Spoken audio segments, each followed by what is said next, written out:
Have you ever wondered if the games we played as kids could actually shape who we become? I never thought about it until that day when an old game from my childhood turned my life upside down. I was down on my luck, struggling to make ends meet, and drowning in the monotony of a dead-end job. Gaming had always been my escape, but even that had lost its spark. One evening, while rummaging through a dusty box of old stuff, I found it Galactic Defender 4. The cartridge was scratched and worn, a relic of the past. I hadn't played it in years, but something about holding it in my hands again stirred a sense of nostalgia I couldn't ignore. I popped the cartridge into my ancient console, the familiar chime of the startup screen triggering memories of late nights and endless levels. But as I navigated the first level, something was different. The enemies moved in patterns I didn't remember, and the graphics seemed sharper, almost too advanced for a game from that era. And then it happened. A voice smooth,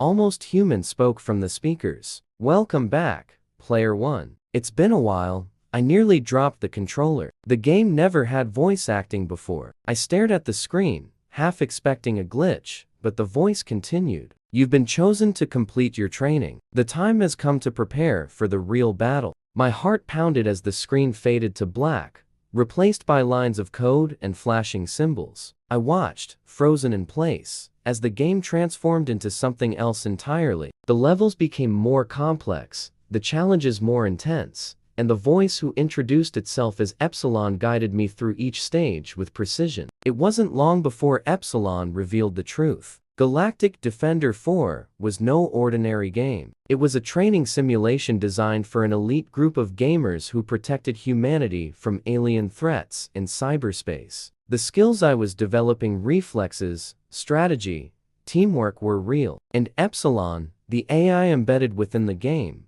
was my mentor. I didn't know whether to laugh or shut the console off and walk away. But something about the challenge, the purpose behind it all, ignited a spark in me that I hadn't felt in years. I kept playing, kept leveling up, and with each level, I felt myself changing. My reflexes sharpened, my mind became more focused, and even in the real world, I noticed a difference in how I approached problems. Days turned into weeks, and the game became my obsession. But it wasn't just a game anymore. Epsilon hinted at a mission, something far greater than the digital battles I was fighting on the screen. And then the day came when Epsilon asked me to prove myself in the real world. It wasn't a request. It was an ultimatum. The final level of the game required me to make a choice: walk away and return to my mundane life, or take a leap of faith and join the organization for real. The catch? The threats in cyberspace were just as real as the ones outside my window. I sat there, controller in hand,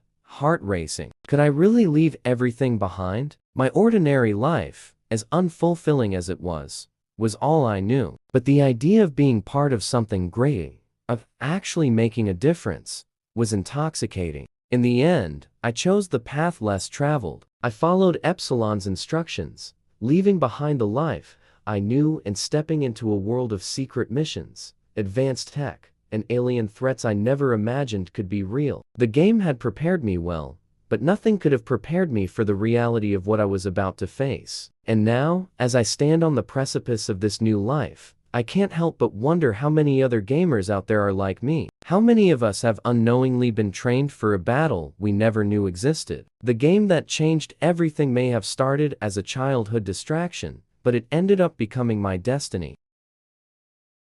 Make sure you like this video, subscribe to our channel, and share this video with your friends. Thanks for watching.